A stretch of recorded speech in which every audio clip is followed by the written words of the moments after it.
Welcome to another edition of Anglican Unscripted. This is episode 241, the Down Under edition. I'm Kevin Carlson. And I'm David Old in Sydney, Australia.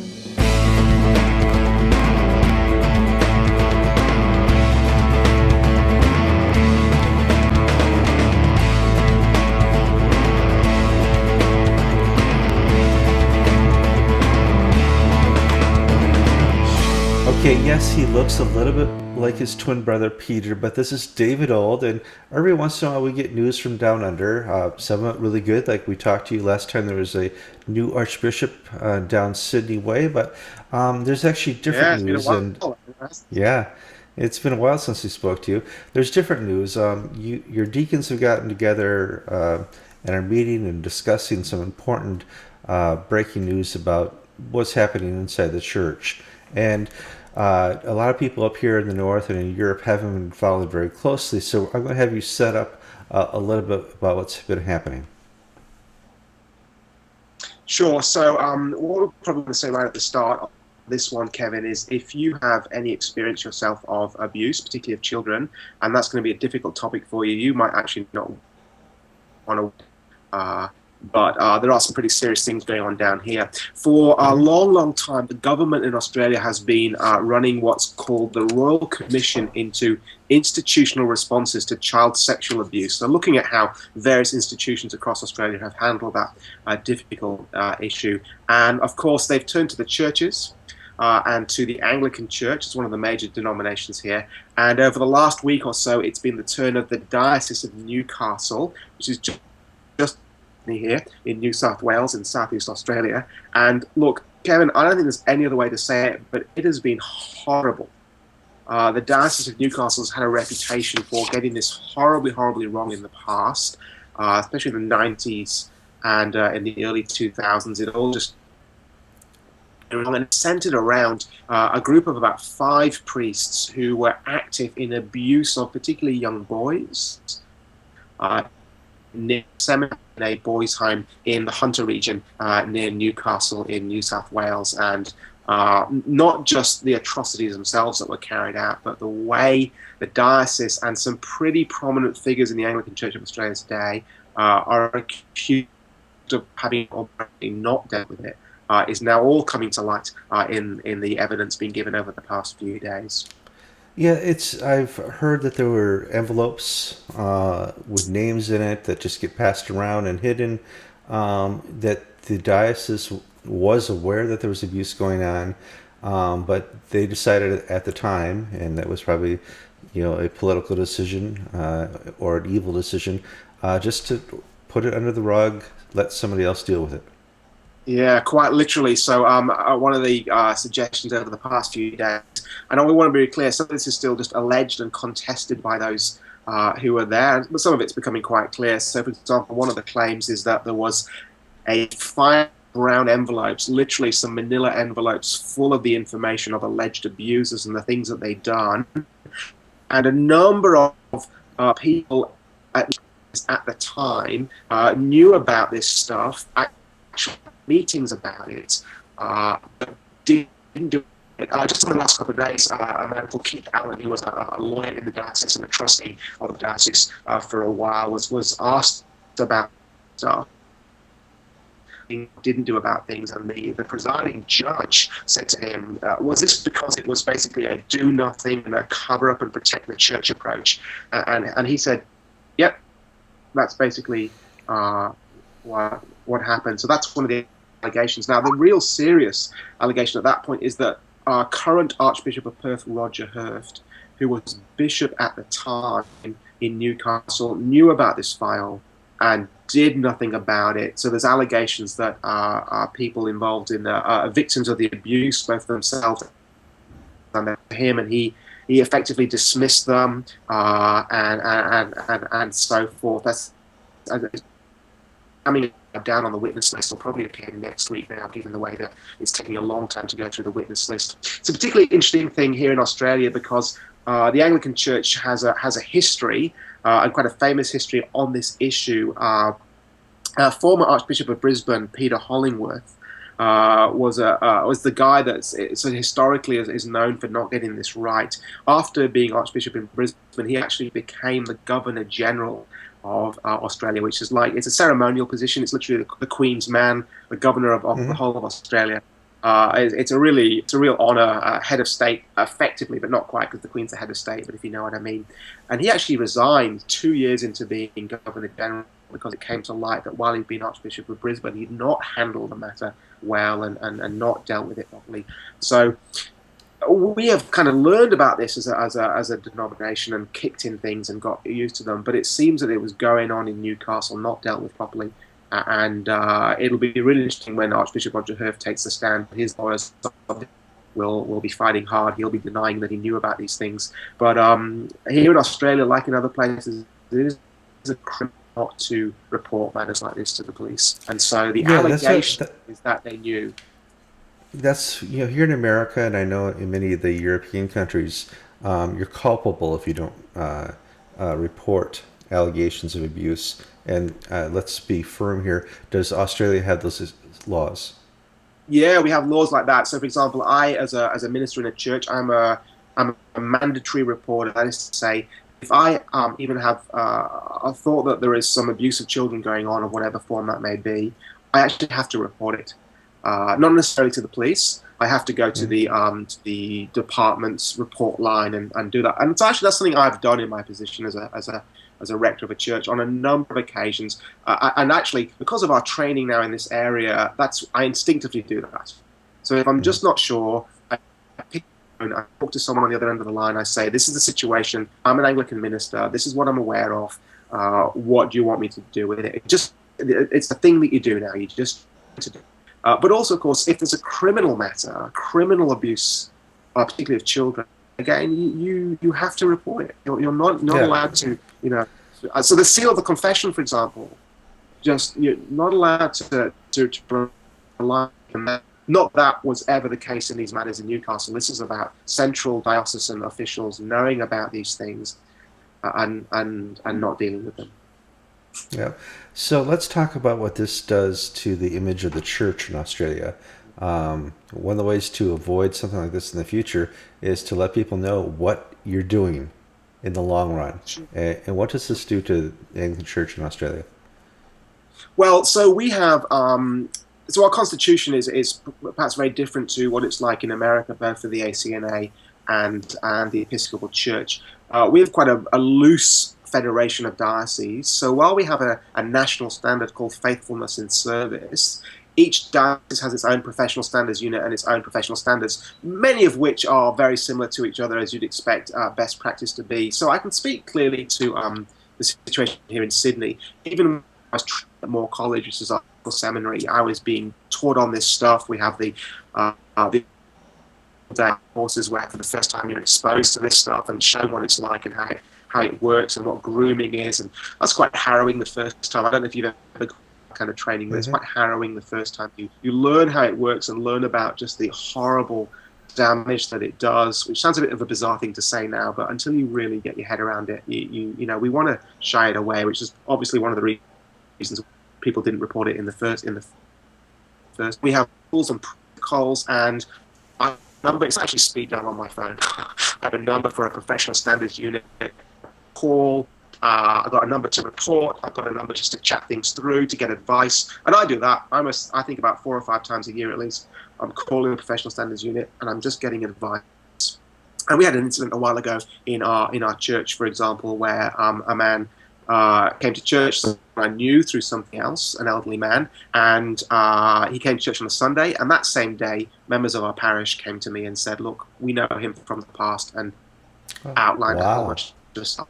And yeah, but here's the thing: because of my training, which I'm so grateful for, Mhm. I was straight on the phone to the professional standards unit, to my bishop. There were standard things to proceed. They advised me what to do in an initial interview with him, and through their support, we drafted but never had to use eventually a memorandum of understanding. And now we have a worship agreement, very, very tight. And actually, the great thing with that case was that eventually I was able to walk with him police station and help him make a statement. After which he was arrested, and he's currently serving a sentence for the things that he did. But we have great support, and they were good looking afterwards, helping me just to process some of that stuff through. And we have safe ministry advisors, and even actually last week the diocese contacted as part of a regular audit of our safe ministry standards and asked me for the register of who's doing child work and what their working with children check numbers are and all that kind of stuff. And we were able to say, here's the spreadsheet straight away. There it is. So it's a real people being trained and compliance. Cool. All right, so let's talk about what happens if some people lose their jobs. Are there any good replacements for the Archbishop? Well, if the allegations about Archbishop Hurft are true, it's entirely likely that he may have to resign. And I understand there are some tensions already at very high levels in the Anglican Church of Australia over his position. Let's just wait and see what his testimony actually is when he appears and what he has to do. But you're asking me a hypothetical. Hypothetically, were he to resign, then we have an Archbishop's election in Perth. We had expected actually to have in a couple of years' time when he retired anyway. And Perth, if you remember, I think you've reported on it previously, is the diocese that a couple of years ago actually put up same-sex blessings through their synod. And at the time vetoed it at the provincial council level. And there was real disquiet amongst the Liberals in Perth over that. So you would expect, I think, to have a far more liberal, theologically liberal Archbishop elected in Perth, and for them to push ahead with same-sex blessings in some form or other. Here in Australia, the big debate in sexuality is we're going to have a deficit on same-sex marriage nationally, and what will different dioceses do. In terms of who are the contenders, that'll be your next question. I do keep hearing talk about Kay Goldsworthy, who was assistant bishop in Perth, who actually voted for the same-sex blessing thing, which didn't go down well amongst with her boss, the Archbishop Roger Hurft, who is now the current bishop of Gippsland, so she's now a diocesan, and I continue to hear her name being touted as a potential for going back to Perth as our first female Archbishop Metropolitan, and so I think that's possible. But you never know how to call these things. Who a year ago would have said Trump? So you don't. Don't know chest pain. Yeah, you never know, do you? So, hey Kevin, if I can just go back to the Newcastle thing for a moment, sure, if it's possible. Well, let's let our audience. I want our audience to know what's going on here. It's currently 8 a.m. On the east coast of America. I think it's 9 p.m. back in Sydney. It's 10 p.m. here now. Oh, 10 p.m. And then we're dealing with little connection issues because the little cable that runs under the sea between America and Sydney is not the best broadband you're going to get. So every once in a while, your face fades a little. Yeah. All right, so let's go back and talk about the Perth thing. Yeah, I think it's worth saying the current Bishop of Newcastle and his leadership team, so the Director of Professional Standards, Michael Elliott, and the Diocesan Business Manager, John Cleary, need a lot of credit for the work they've done in sorting this mess out. When they went in, they realized that there was a real mess here.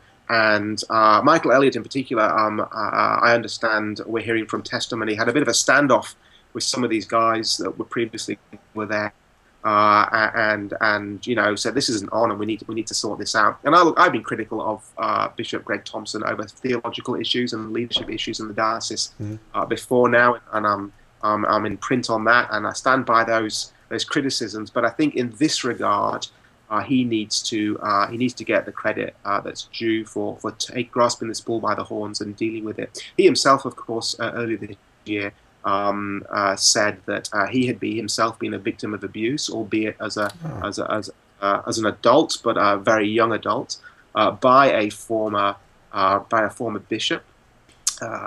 Although that gentleman is now dead, so that claim can't be tested in court. So he himself is a survivor. He claims to be a survivor, and clearly these matters have affected him very deeply and very personally. He is due to be the last witness to appear before the commission when it's all over, and will get some credit for having worked hard to deal with this. Okay, the next question is, when is it all over?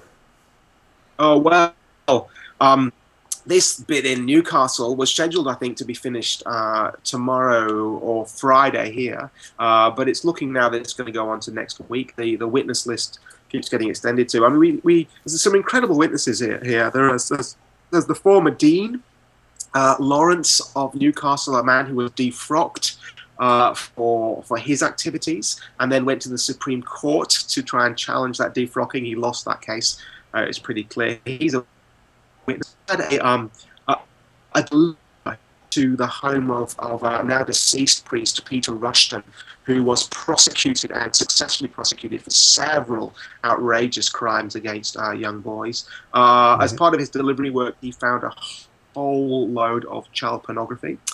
And then reported it, and it was taken to the diocesan managers, some of this famous Gang of Three that we've heard about. And then again, this guy talking about going through it, but again, nothing done. And of course, the delivery driver was to take him from one post to another post in the diocese. Nothing done. We've heard allegations of resignation letters where the original one up, and a new letter drafted and then signed, so that the diocese could not say that when an abuse occurred, it happened while a minister was a member of the diocese, so they didn't have to worry about a letter of good standing. Just some outrageous stuff, and you can't blame the commission for wanting to hear all the evidence. And so that's what they're doing. We're hearing from bishops of other dioceses. We're hearing from former Archbishop of Sydney, the Metropolitan, Harry Goodhue, who again, it's said that he was handed an allegation about someone and passed it on to Bishop Herfer, and Bishop Herfer was Bishop of Newcastle. So it could go on. I heard only today, I'm not sure if I can confirm it or not, but I heard today that they're actually going to set aside the Roman Catholic Diocese of Newcastle, who have their own issues up here, set aside that hearing and make it later to accommodate increased hearings on the Anglican Diocese of Newcastle. We've had other dioceses looked at, and they've taken 3 or 4 days. Sydney had its own stuff, and in our history, we've had some really horrible things happen. And Archbishop Peter Jensen spoke about him coming to terms with that, and how our professional standards unit got really up and running and dealing with these things and pastoral care and so forth. But we've not seen anything like this hearing into Newcastle. It's been pretty horrendous, actually, to follow it every day, Kevin. On Twitter, and journalists have been expressing it's interesting to watch the Twitter feed and see journalists actually, who must see a whole bunch of stuff every day themselves, just go, wow, it's just incredible. Yeah, how is this being treated by the press over in Sydney? Well, almost, in one sense, it's been going on for quite a few days now, so the news keeps coming, and it's off the headlines because other things have happened. I don't know if you saw, but we had our census yesterday evening here, and the census website crashed, and so that's a huge news story here. But in the local media in Newcastle, it's going every day. The ABC keep reporting, and to their credit, what we're seeing really is just good factual reporting of the witnesses and the evidence day by day. So actually, I think they've done a and I would hope that that's what any Anglican anywhere, especially in Newcastle, would want right now. We don't need to hide these things out. We need to be completely honest about what has happened in the past and what lessons need to be learned and who's culpable. And then we all need to learn. And part of having a Royal Commission is that although we've got our standards far, far better than they are and great protocols in place, and I've talked about that, we can still learn to do it better. And the Royal Commission will be part of us and many other institutions in Australia learning to do it even better in the future. Yeah, for some reason we keep forgetting the cover-up is the crime. You know. Yeah, and that's the big crime here. Not to diminish at all what No, happened to these no. children and young adults. That's But yeah, the real outrage is that people. There is no doubt people actively covered it up, and whether that was through embarrassment and you can understand at the very beginning of people becoming aware of these things, the embarrassment and the lack of understanding led to some poor mistakes being made. And I have a saying, other people will say it as well, never ascribe to malice what can be explained by stupidity. There was some stupidity at the very start when people were yeah. dealing with this, but very quickly we learned what needed to be done and laws were in place about reporting these things. And yet, that question to that lawyer is there from the judge. This is basically just a cover, wasn't it? You did these things to protect the reputation of the church, and that's certainly what happened. And it's shocking. I don't want to say it's unforgivable because that is the power of the cross, but gosh, it's a hard lesson to learn, It and we need to is. sit and take it on the chin. Absolutely. This is something everybody in the audience needs to be praying about Yeah, for the absolutely. victims, Absolutely. And the in, diocese. And the in the Diocese of Newcastle, diocese. for You many know, reasons, is in a mess at the moment, not least this. yeah. David, I want to thank you for your report. I'm sure when the Thanks, commission Kevin. is over, we'll sit down and hash out the ramifications. But, good news or bad news, we need to sit down and hash these out. Thank you again, David. Thanks, Kevin. Bye now.